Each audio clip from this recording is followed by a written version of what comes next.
Welcome to our YouTube channel. Myself, MLC Chauhan, Standard 10, Subject Science. વિદ્યાર્થી મિત્રો, આજે આપણે વિજ્ઞાન વિષયની અંદર પાઠ 1 ભણવા જઈ રહ્યા છીએ. પાઠ 1 નું નામ છે રાસાયણિક પ્રક્રિયા અને સમીકરણ.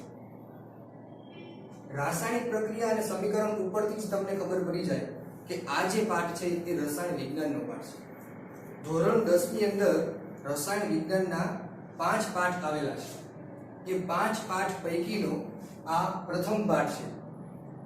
વિદ્યાર્થી મિત્રો, રાસાયણિક પ્રક્રિયા અને સમીકરણ જે છે એ ખૂબ અગત્યનો એટલા માટે છે કે બાકીના 4 પાઠ સમજવા માટે તમારે આ પ્રથમ પાઠ સમજવો ખૂબ જ આવશ્યક છે. બાકી આપણે વાત કરીએ તો ધોરણ 10 ની અંદર આ જે પાઠ છે એના કુલ ગુણ 4 છે.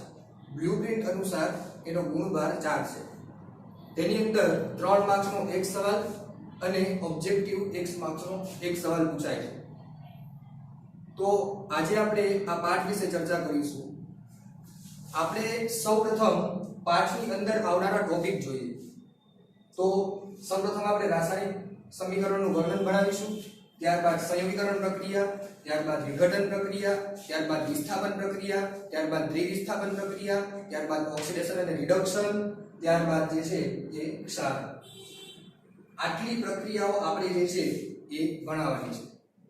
આપણને પ્રક્રિયાઓ જોઈને એમ લાગશે કે આટલી બધી પ્રક્રિયાઓ, પણ વિદ્યાર્થી મિત્રો, હું તમને રાસાયણિક પ્રક્રિયા જે છે સૌપ્રથમ બેઝિક થી જ સ્ટાર્ટ કરીશ.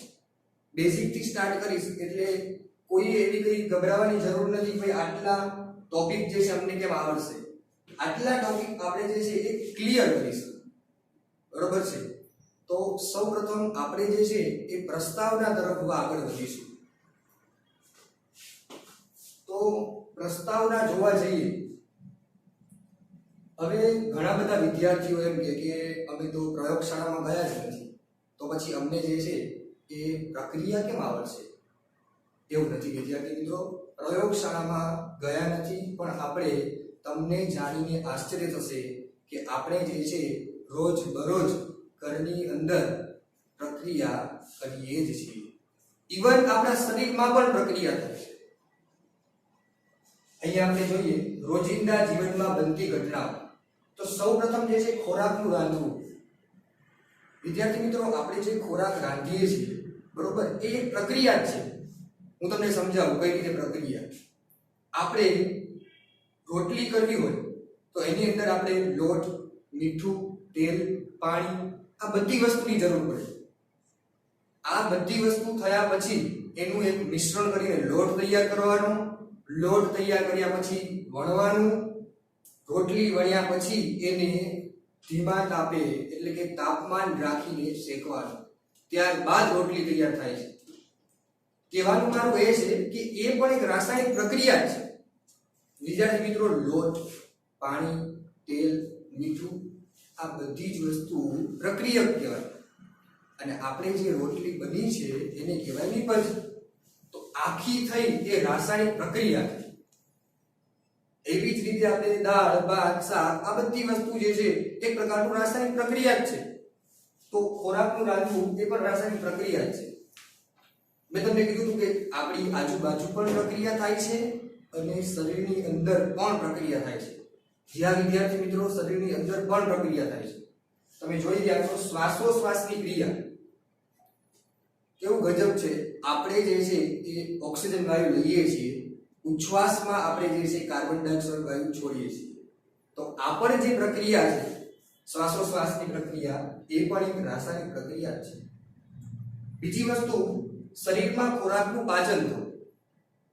શરીરમાં ખોરાકનું પાચન થવું એટલે આપણને જાણીને આશ્ચર્ય લાગશે કે આપણે રોટલી, દાળ, ભાત, શાક એવા ખોરાક ખાઈએ છીએ. શરીરમાં જઈને એનું વિવિધ ઘટકોમાં રૂપાંતર થઈ જાય છે. કેવા ઘટકોમાં રૂપાંતર થઈ જાય છે? પ્રોટીન, ચરબી, વિટામિન, રુધિર, આ બધી વસ્તુમાં રૂપાંતર થઈ જાય છે. તો આ જે બધી વસ્તુ છે એ પણ શું છે? રાસાયણિક પ્રક્રિયાઓ. આ તો થઈ રોજિંદા જીવનની ઘટનાઓની વાત. વિદ્યાર્થી મિત્રો, આવી પ્રક્રિયા ધાતુઓની અંદર પણ થતી હોય છે. સૌપ્રથમ આપણે આ એક ઉદાહરણ લઈએ, લોખંડને કાટ લાગવું. આ ઉદાહરણ એટલા માટે રાખ્યું કે દરેક વિદ્યાર્થી આના વિશે પરિચિત હોય છે, એમાં કઈ પ્રયોગશાળામાં જવાની જરૂર છે નહીં. તો લોખંડને કાટ લાગવો, આપણા બધાને ખબર જ છે ચોમાસા દરમિયાન લોખંડ જે છે બરોબર એ ભેજ સાથે પ્રક્રિયા કરીને પછી એની પર કાટ લાગી જાય છે.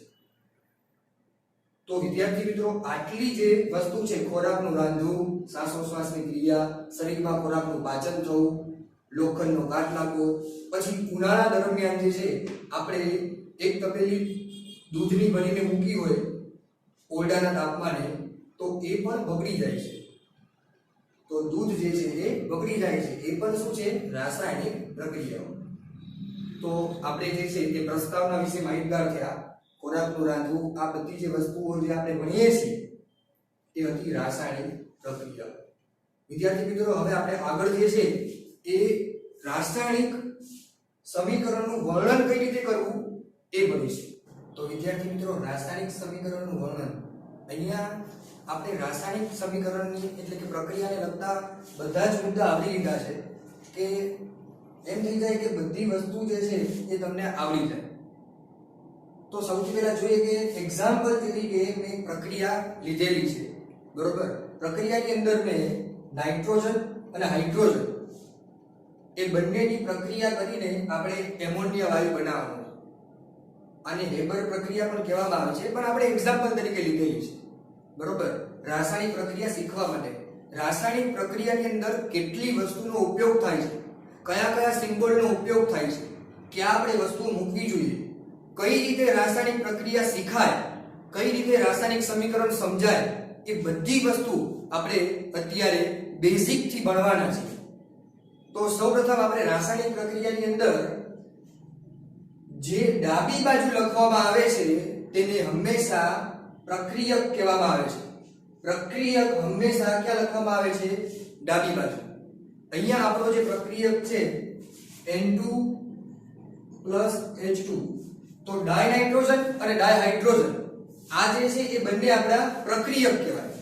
મિત્રો પ્રક્રિયકની બીજી વ્યાખ્યા આપું તો જે સાધન સામગ્રીમાંથી આપણે વસ્તુ તૈયાર કરવાની છે એ સાધન સામગ્રી એટલે પ્રક્રિયક. હમણાં જ આપણે વાત કરી હતી કે રોટલી બનાવવા માટે મારે લોટ, મીઠું, તેલ, પાણી આ બધી વસ્તુ જોઈએ. તો આ જે વસ્તુ હતી એ પ્રક્રિયક હતી અને એમાંથી જે રોટલી બની એ જે છે એ નિપજ કહેવામાં આવે. સેમ ટુ સેમ આ જે વસ્તુ છે નાઇટ્રોજન અને હાઇડ્રોજન એ પ્રક્રિયક છે કે જે સાધન સામગ્રીમાંથી મારે જે છે એ એમોનિયા બનાવવાનું છે, જે તત્વમાંથી મારે આ વસ્તુ નિપજ બનાવવાની છે. હવે પ્રક્રિયકમાંથી જે પણ તૈયાર થઈને પછી જે બને છે એને કહેવામાં આવે છે નિપજ. પ્રક્રિયકને ઇંગ્લિશમાં રિએક્ટન્ટ તરીકે ઓળખવામાં આવે છે, નિપજને ઇંગ્લિશમાં પ્રોડક્ટ તરીકે ઓળખવામાં આવે છે. એટલે કે રિએક્ટન્ટમાંથી આપણી જે મેઇન વસ્તુ તૈયાર થાય એને આપણે પ્રોડક્ટ કહીએ છીએ, નિપજ કહીએ છીએ. નિપજ હંમેશા જમણી બાજુ જ લખવામાં આવે છે. અહીંયા જે આપણી નિપજ છે એ છે એમોનિયા, NH3 એમોનિયા. ઘણા બધા વિદ્યાર્થીઓ ફક્ત આટલી જ વસ્તુને જે છે એ એમ કહી દે છે કે હા અમને પ્રક્રિયા આવડી ગઈ. ના, પ્રક્રિયાની અંદર ઘણા બધા ફેક્ટર ભાગ ભજવે છે. હમણાં જ આપણે જોયું હતું કે ખોરાક રાંધવા માટે ખાલી એમને વસ્તુ મિક્સ કરીને ખોરાક નથી રંધાતો. એની અંદર અમુક વાર આપણે તાપમાન આપીએ છીએ. રોટલી માટે જ હમણાં તાપમાન આપ્યું હતું કે કઈ પણ વસ્તુ બનાવી હોય તો તાપમાન આપવું પડે. વિદ્યાર્થી મિત્રો તાપમાન આપવાથી પણ કંઈ થતું નથી. અમુક વાર દબાણ પણ આપવું પડે છે, પ્રેશર પણ આપવું પડે છે. આપણે કોઈ પણ વસ્તુ બાફવી હોય, બોઇલ કરવી હોય તો આપણે શું આપીએ છીએ? દબાણ આપીએ છીએ, પ્રેશર આપીએ છીએ. પ્રેશર કુકરની અંદર જે પણ કઈ વસ્તુ આપણે કરીએ છીએ એની અંદર પ્રેશર ક્રિએટ થાય છે. આવા ઘણા બધા ઇન્ડસ્ટ્રીની અંદર પ્રેશર ક્રિએટ કરવાના બોઇલર આવેલા હોય છે. તો એના વિશે પણ આપણે અભ્યાસ કરીશું. એટલે પ્રક્રિયાની અંદર જનરલી તાપમાનની પણ જરૂર પડે છે. તો તાપમાન આ પ્રક્રિયાની અંદર આપણે 450 થી 500 સેલ્સિયસ નું તાપમાન રાખીશું. એને વિદ્યાર્થી મિત્રો આ એરાની ઉપર જ લખવું પડે, ખાસ ધ્યાન રાખજો. પ્રક્રિયાની અંદર તાપમાન જે છે એ અહીંયા લખવામાં આવે છે અથવા તમે અહીંયા લખી શકો. આ બંને બાજુ ક્યાંય પણ કંઈ લખવાની જરૂર નથી તાપમાનની બધી વસ્તુ, અને દર્શાવવું જ પડે જો તમે તાપમાન લીધું હોય. એટલે સૌપ્રથમ અહીંયા આપણે તાપમાન લખીશું 450 થી 500 અંશ સેલ્સિયસ. 450 થી 500 અંશ સેલ્સિયસ. વિદ્યાર્થી મિત્રો, તાપમાન માટે ઇન્ડસ્ટ્રીની અંદર આમ તો જોવા જઈએ તો 2 એકમો છે અને તાપમાનના કુલ 3 એકમો છે. તાપમાનના 3 એકમો કયા કયા છે તો આપણે જોઈએ કેલ્વિન, સેલ્સિયસ અને ફેરનહીટ. કેલ્વિન, સેલ્સિયસ અને ફેરનહીટની અંદર જે 2 એકમો છે કેલ્વિન અને સેલ્સિયસ તે ઔદ્યોગિક ક્ષેત્રે વપરાય છે, અને ફેરનહીટ જે છે એ તબીબ ક્ષેત્રે વપરાય છે. આપણે આપણા શરીરનું તાપમાન જાણવું હોય તો આપણે જે છે એ થર્મોમીટરનો ઉપયોગ કરીએ છીએ, અને થર્મોમીટરની અંદર જે કંઈ પણ એકમ હોય છે ત્યાં ફેરનહીટ હોય છે. ઇન્ડસ્ટ્રીની અંદર બહુ મોટું તાપમાન ક્રિએટ કરવાનું હોય છે એટલે ફેરનહીટનો ઉપયોગ થતો નથી. એની અંદર કાં તો કેલ્વિનનો ઉપયોગ થાય છે કાં તો સેલ્સિયસનો ઉપયોગ થાય છે. પ્રક્રિયાની અંદર આપણે જે છે એ સેલ્સિયસનો ઉપયોગ કરેલો છે. બીજી વસ્તુ, તાપમાન તો આપણે થઈ ગયું. એના પછી જે છે એ હવે આપણે જઈએ દબાણ તરફ. તો મેં તમને કીધું હતું કે તાપમાન પણ એટલું આવશ્યક છે, દબાણ પણ અમુક વાર આવશ્યક છે. મિત્રો, દબાણના પણ 3 એકમો છે. દબાણના 3 એકમો પાસ્કલ, જે દબાણ શોધનાર વૈજ્ઞાનિક હતા એ બ્લેઇઝ પાસ્કલ, એની યાદમાં પાસ્કલ એકમ છે. એના પછી એટીએમ, અને ત્રીજો જે એકમ છે બાર. જનરલી એટીએમ અને બાર એ ઇન્ડસ્ટ્રીમાં ઉપયોગ થાય છે, એટલે કે પ્રક્રિયાની અંદર આપણે આ જ એકમોનો ઉપયોગ કરીશું, એટીએમ અને બાર. તો પ્રક્રિયાની અંદર 200 થી 900 એટીએમ જે છે એ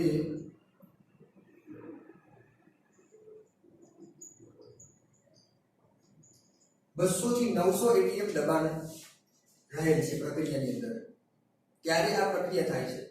મિત્રો, દબાણ અને તાપમાન આપવાથી તમને એમ થાય કે શું થશે આનાથી? આનાથી આ જે વસ્તુ છે એ મૂવમેન્ટ કરશે, અને એ મૂવમેન્ટ કરશે પછી એ એકબીજામાં મિશ્ર થવા માટે પ્રયત્ન કરશે, અને મિશ્ર થઈને આપણને આ જે છે પ્રોડક્ટ મળશે. તો આપણે સૌપ્રથમ સમજ્યા પ્રક્રિયક કોને કહેવાય, બરોબર છે. નિપજ કોને કહેવાય? પ્રક્રિયક હંમેશા ડાબી બાજુ, નિપજ હંમેશા જમણી બાજુ. એના પછી તાપમાન, એના પછી દબાણ, એના પછી મેઇન જે વસ્તુ છે એ ઉદ્દીપક. આપણે એવી વસ્તુનો ઉપયોગ કરીએ છીએ શોર્ટકટ. તો હા, પ્રક્રિયાની અંદર આ પણ એક વસ્તુ શોર્ટકટ જ છે. પ્રક્રિયા જે છે, આ જે પ્રક્રિયા છે એ 6 થી 8 કલાકમાં તૈયાર થાય. હવે એ પ્રક્રિયાને આપણે વિચારીએ કે 6 થી 8 કલાક કરતા પણ આપણે 2 થી 3 કલાકમાં તૈયાર કરવી છે. તો વિદ્યાર્થી મિત્રો, આપણે જે છે એની અંદર ઉદ્દીપક ઉમેરવામાં આવે છે. ઉદ્દીપકનું ઇંગ્લિશમાં નામ કેટેલિસ્ટ થાય. કેટેલિસ્ટ આપણે ઉમેરવામાં આવે છે. કેટેલિસ્ટ એટલે કે ઉદ્દીપક એટલે શું? ઉદ્દીપક એ એવી વસ્તુ છે કે જે પ્રક્રિયાનો વેગ વધારવા માટે જરૂરી છે. પ્રક્રિયાનો વેગ વધારવો એટલે હમણાં જ મેં તમને વાત કરી કે 6 થી 8 કલાક જે આપણે પ્રક્રિયા કરતા હતા એની જગ્યાએ હવે જે છે એ આપણે કેટલું જોઈશે? 2 થી 3 કલાક. તો આ જે છે પ્રક્રિયાનો વેગ વધી ગયો, એટલે કે ઓછા સમયમાં વધારે આપણને નિપજ તૈયાર થશે, અથવા તો સમયનો બચાવ થશે. આ બધી વસ્તુઓ ઉદ્દીપકમાં હોય છે. એના પછી નિપજમાં વધારો કરવા. તમે એક શબ્દ સાંભળેલો હશે કે કંપનીની અંદર, ઇન્ડસ્ટ્રીની અંદર કોઈ વ્યક્તિ હોય ને, અમુક વાર એમ વાત કરતા હોય કે વેસ્ટેજ ઘણો બધો ગયો. જી હા, એ વેસ્ટેજ એટલે જે પ્રોડક્ટ બને છે એની વાત કરે છે કે વેસ્ટેજ વધારે ગયો. તો ઉદ્દીપકનું મેઇન કાર્ય એ છે કે એ વેસ્ટેજ ઓછો કરે છે. ગુજરાતીમાં વાત કરીએ તો નિપજમાં વધારો કરે છે. તો નિપજમાં માની લો કે અહીંયા આપણે પ્રક્રિયક લીધો હોય, એમાંથી જે નિપજ 50 થી 60% મળતી હોય, 60 થી 70% મળતી હોય, તો નિપજ વધીને 90% જેટલી થઈ જાય છે, અમુક વાર 95 સુધી થઈ જાય છે. એટલે પ્રક્રિયક જે છે બરોબર, એમાંથી નિપજમાં વધારો કરવા માટે પણ ઉદ્દીપકનો ઉપયોગ થાય છે. એના પછી મેઇન ખાસ વાત એ છે કે પ્રક્રિયાને અંતે પાછો મળી જાય છે. એટલે નિપજની અંદર એનો કોઈ ફેરફાર થાય નહીં. અહીંયા આપણે ઉદ્દીપક લીધેલો છે Fe2O3, આપણે અહીંયા લખીશું Fe2O3. આ ઉદ્દીપક આપણે લીધેલો છે ફેરિક ઓક્સાઇડ. તો આ જે આયર્ન ઓક્સાઇડ ઉદ્દીપક લીધેલો છે એ અહીંયા ક્યાંય ભાગ ભજવતો નથી. પ્રક્રિયાને અંતે જે હોય તે જ પોઝિશનમાં આપણને પાછો મળી જાય છે. એટલે ઉદ્દીપકના આ ત્રણ કાર્ય, એક તો પ્રક્રિયાનો વેગ વધારવા માટે, બીજું જે છે નિપજમાં વધારો કરવા માટે, અને ત્રીજું જે છે પ્રક્રિયાને અંતે પાછો મળે છે. આ ખાસ જરૂરી છે. ઉદ્દીપક જે છે અમુક પ્રક્રિયામાં જ ઉમેરવામાં આવે છે, અને એ પણ હંમેશા ધ્યાન રાખજો અહીંયા જ લખવામાં આવે છે. એ વાતનું પણ ધ્યાન રહેવું જોઈએ. એના પછી અમુક પ્રક્રિયાની અંદર પ્રવર્ધક ઉમેરવામાં આવે છે. પ્રવર્ધક એટલે ઇંગ્લિશમાં એને કહેવાય પ્રમોટર. તો પ્રમોટર એટલા માટે ઉમેરવામાં આવે છે કે ઉદ્દીપકની પ્રક્રિયામાં પણ વધારો કરે. આ જે ઉદ્દીપક છે એને પણ સપોર્ટ કરે, એની પણ પ્રક્રિયામાં વધારો કરે. તેના માટે જે છે એ પ્રવર્ધક ઉમેરવામાં આવે છે. અહીંયા જે પ્રવર્ધક લીધેલો છે એ Al2O3 પ્રવર્ધક જે છે એ લીધેલો છે. Al2O3 એ પ્રવર્ધક તરીકે લીધેલો છે. તો ઉદ્દીપક, એના પછી આવશે પ્રવર્ધક. વિદ્યાર્થી મિત્રો, અહીંયાથી પ્રક્રિયા પૂરી નથી થઈ જતી. આપણે પ્રક્રિયાની અંદર કઈ અવસ્થામાં છે એ હજી પણ લખેલું નથી. જી હા, અવસ્થા એની દર્શાવવી જરૂરી છે. આપણે એમ કહી દઈએ છીએ કે H2O આટલા મોલ લેવાનું છે, પણ કઈ અવસ્થામાં લેવાનું છે? H2O છે તો કઈ અવસ્થામાં છે? ઘન, પ્રવાહી, વાયુ, એ દર્શાવવું જરૂરી છે. જો ઘન અવસ્થામાં હોય તો એ બરફનું સ્વરૂપ છે. જો વાયુ અવસ્થામાં હોય તો એ જે છે એ બાષ્પનું સ્વરૂપ છે, અને જો પ્રવાહી અવસ્થામાં હોય તો એ પાણીનું સ્વરૂપ છે. તો એટલા માટે H2O ખાલી કહેવાથી આપણને ખબર નથી પડતી કે આ ઘન સ્વરૂપમાં છે, પ્રવાહી સ્વરૂપમાં છે કે વાયુ સ્વરૂપમાં છે. એવી જ રીતે આપણે જ્યારે પ્રક્રિયા લખીએ છીએ ત્યારે સામેવાળાને ખબર પડે એટલા માટે આપણે અહીંયા ઉપયોગ કરવો પડે કે નાઇટ્રોજન આપણે પ્રક્રિયા દરમિયાન ઉપયોગ કર્યો છે તો એ કઈ અવસ્થામાં છે? હાઇડ્રોજન ઉપયોગ કર્યો છે તો કઈ અવસ્થામાં છે?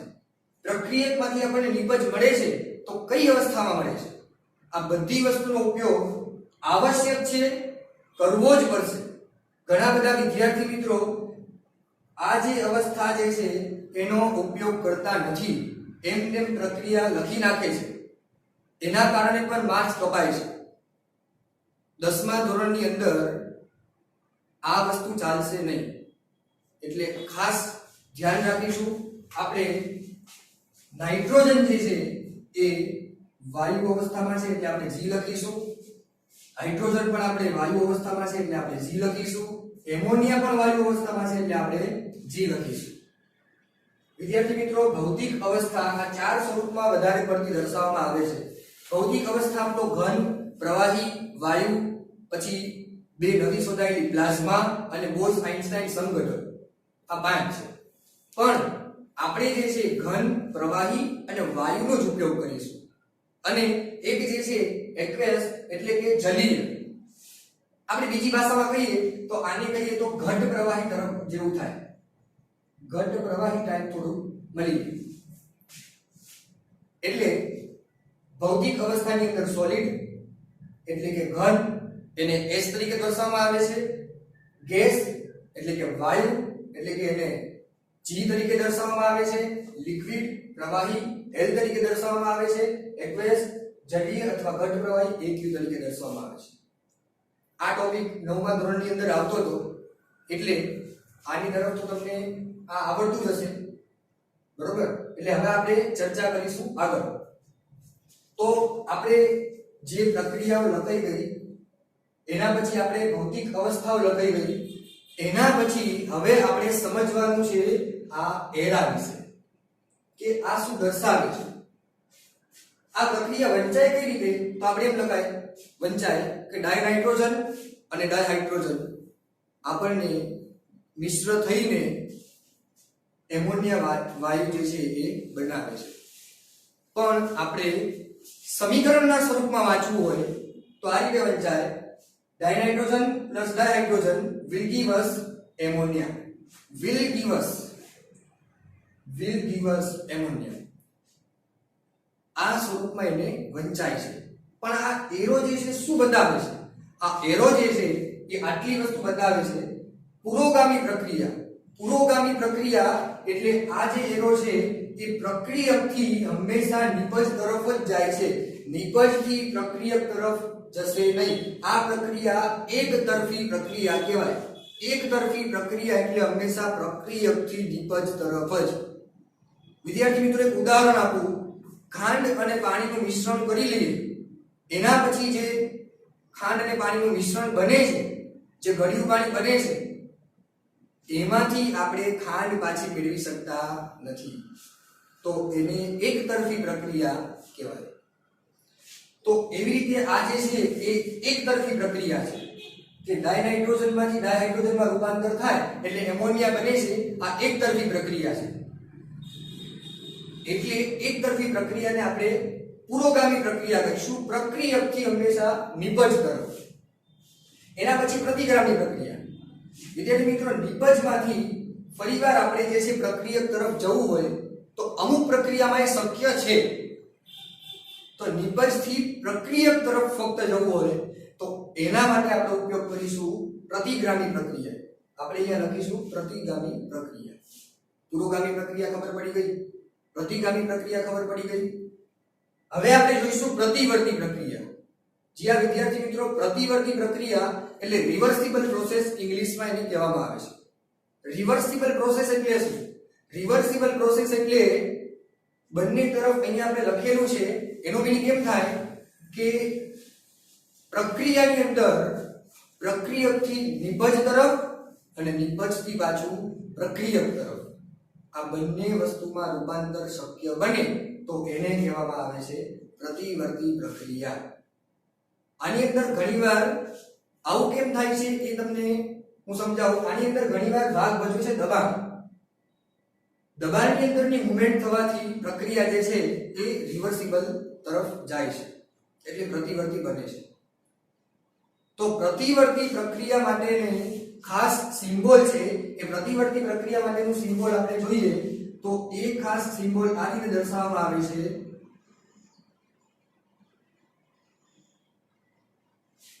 આ રીતે પ્રતિવર્તી પ્રક્રિયાનું સિમ્બોલ દર્શાવવામાં આવે છે.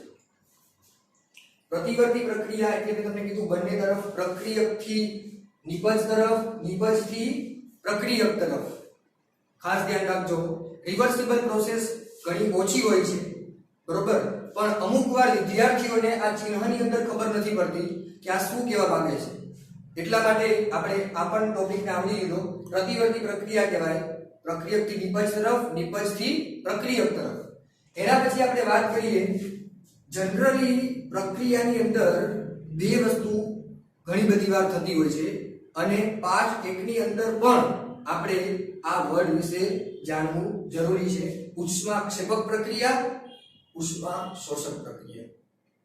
એક્ઝોથર્મિક પ્રોસેસ ઇંગ્લિશમાં ને કહેવાય, એન્ડોથર્મિક પ્રોસેસ ઇંગ્લિશમાં ને કહેવાય. શું છે આ એક્ઝોથર્મિક પ્રોસેસ અને એન્ડોથર્મિક પ્રોસેસ? ઉષ્માક્ષેપક પ્રક્રિયા એટલે એવી પ્રક્રિયા કે જે પ્રક્રિયા દરમિયાન ઉષ્મા ઉત્પન્ન થાય.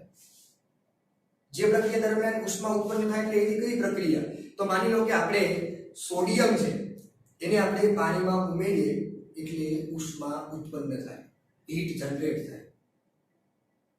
વિદ્યાર્થી મિત્રો આપણે જે વોલ ઉપર અત્યારે ચૂનો કરીએ છીએ એ પણ એક પ્રકારનું ઉષ્મા ક્ષેપક પ્રક્રિયા જ કહી શકાય કે જે ચૂનો ને પથ્થર હોય છે, બરોબર? જે નાના નાના પથ્થર હોય છે આપણે પાણીમાં નાખીએ છીએ ત્યારે એમાંથી પણ હીટ જનરેટ થાય છે. તો એ જે છે ઉષ્માક્ષેપક પ્રક્રિયા.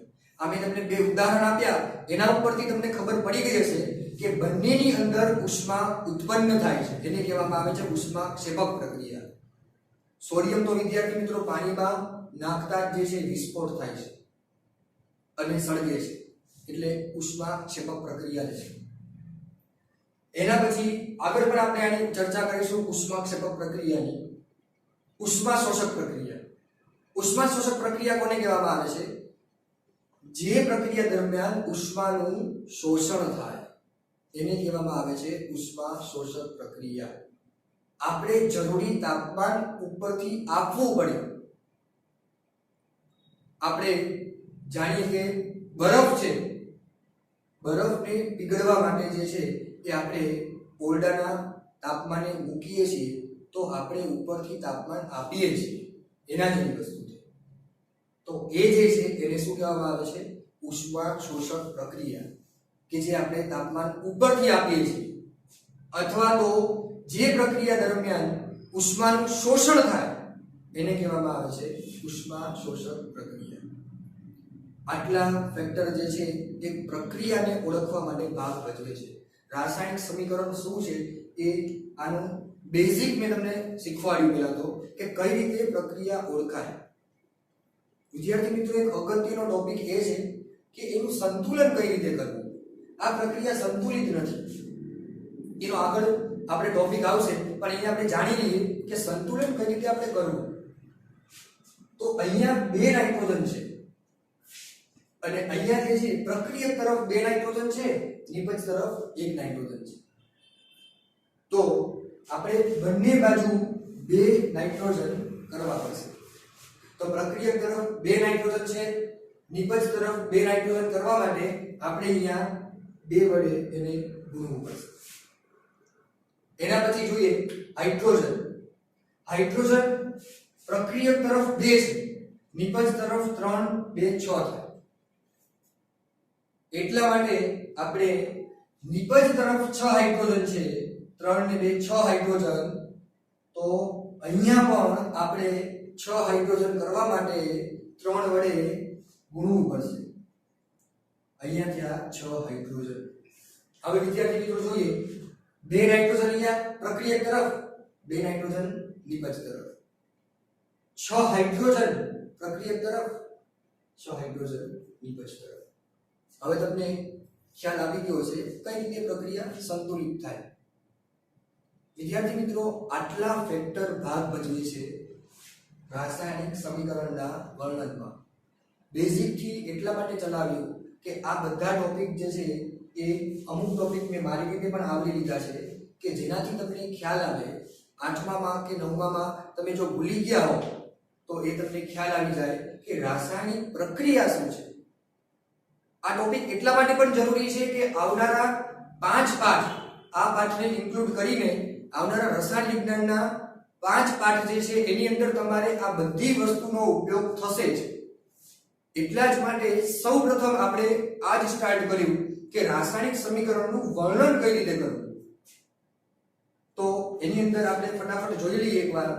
પ્રક્રિયક હંમેશા ડાબી બાજુ જ લખવામાં આવે છે, નિપજ હંમેશા જમણી બાજુ જ લખવામાં આવે છે. અહીંયા આપણે પ્રક્રિયક અને નિપજ લખેલા છે. એના પછી તાપમાન, એ પણ ફેક્ટર ભાગ ભજવે છે. તાપમાનના 3 એકમ છે, કેલ્વિન, સેલ્સિયસ, ફેરનહીટ. એમાંથી જે 2 એકમ છે એ ઔદ્યોગિક ક્ષેત્રે વપરાય છે, કેલ્વિન અને સેલ્સિયસ. ફેરનહીટ જે છે એ તબીબ ક્ષેત્રે વપરાય છે. આની અંદર તાપમાન આપણે 450 થી 500 અંશ સેલ્સિયસ રાખેલ છે અને અહીંયા આપણે 450 થી 500 અંશ સેલ્સિયસ મેં તમને કીધું એમ કે અહીંયા જ આપણે લખી શકાય છે કે તાપમાન. ડેલ્ટાનો ઉપયોગ પણ ઘણીવાર થાય છે, બરોબર. અહીંયા ત્રિકોણની નિશાની કરી દઈએ એટલે કે આ ડેલ્ટાનો ઉપયોગ પણ થાય છે તાપમાન દર્શાવવા માટે. એના પછી આપણે વાત કરીએ તો દબાણની. દબાણ પણ આપણે અહીંયા લખીએ છીએ, બરોબર. 200 થી 900 atm. તો એ પણ અહીંયા લખવું જોઈએ. દબાણના પણ 3 એકમ છે, પાસ્કલ, atm અને બાર. મેં તમને કીધું એમ atm અને બારનો ઉપયોગ ઇન્ડસ્ટ્રીમાં વધારે પડતો થાય છે. ઉદ્દીપકની વાત કરીએ આપણે, ઉદ્દીપકને કેટેલિસ્ટ તરીકે ઓળખવામાં આવે છે. ઉદ્દીપક અહીંયા આપણે Fe2O3 રાખેલો છે. આ ખાસ વિદ્યાર્થીઓ ધ્યાન રાખજો. પ્રક્રિયાનો વેગ વધારવા માટે ઉદ્દીપક ઉપયોગી છે, નિપજમાં વધારો કરવા માટે અને પ્રક્રિયાને અંતે પાછો મળી જાય છે. નિપજની અંદર એનો કોઈ યુઝ થતો નથી. આપણે જે ઉમેર્યો છે એનો એક આપણને પાછો મળી જાય છે. ફક્ત આ બે વસ્તુ માટે ઉપયોગ થાય છે, પ્રક્રિયાનો વેગ વધારવા, નિપજમાં વધારો કરવા માટે. અમુકવાર પ્રવર્ધક ઉમેરાય છે જેને આપણે પ્રમોટર કહીએ છીએ ઉદ્દીપકની પ્રક્રિયામાં વધારો કરવા માટે. અને એ છે અત્યારે Al2O3 એલ્યુમિનિયમ ઓક્સાઇડ. પછી આપણે વાત કરીએ ભૌતિક અવસ્થાની. તો ભૌતિક અવસ્થા જે છે એ સોલિડ, લિક્વિડ, ગેસ, એક્વેસ, બરોબર. આ ચાર અવસ્થા લખવી આપણે ખાસ જરૂરી છે. સોલિડ એટલે ઘન, S વાયુ, G તરીકે લખવામાં આવે છે, પ્રવાહીને L તરીકે, અને એક્વેસ એટલે જલીય ઘટ પ્રવાહી એ Q તરીકે. એના પછી આપણે વાત કરી આ એરા વિશે. પુરોગામી, પ્રતિગામી અને પ્રતિવર્તી પ્રક્રિયા. પુરોગામી પ્રક્રિયા એટલે પ્રક્રિયકથી નિપજ તરફ. પ્રતિગામી પ્રક્રિયા એટલે નિપજથી પ્રક્રિયક તરફ. અને પ્રતિવર્તી પ્રક્રિયા એટલે રિવર્સિબલ પ્રોસેસની અંદર બંને તરફ, નિપજથી પ્રક્રિયક અને પ્રક્રિયકથી નિપજ તરફ. એના પછી આપણે આ બે વસ્તુ વિશે હજી પણ વિસ્તૃત ચર્ચા કરવાની છે. ઉષ્માક્ષેપક પ્રક્રિયા, ઉષ્મા શોષક પ્રક્રિયા. ઉષ્માક્ષેપક પ્રક્રિયા એટલે જે પ્રક્રિયા દરમિયાન ઉષ્મા ઉત્પન્ન થાય, હીટ જનરેટ થાય, એને કહેવામાં આવે છે ઉષ્માક્ષેપક પ્રક્રિયા. ઉષ્મા શોષક પ્રક્રિયા એટલે જે પ્રક્રિયા દરમિયાન ઉષ્માનું શોષણ થાય તેને કહેવામાં આવે છે ઉષ્મા શોષણ પ્રક્રિયા. તો આ હતું રાસાયણિક સમીકરણનું વર્ણન. અહીંયા મેં ઘણી બધી વસ્તુઓ જે છે એ રાસાયણિક સમીકરણને લગતી આવરી લીધી છે, બરોબર. એટલે ખાસ આ ટોપિક તૈયાર કરજો. આ ટોપિક મેં તમને કીધું એમ પાંચેય પાઠ માટે ખૂબ જ જરૂરી છે, બરોબર છે. એટલે આ જે વસ્તુઓ જે છે એ સમજાઈ ગઈ હશે તમને, બરોબર. આપણે હવે આગળ તરફ જઈશું.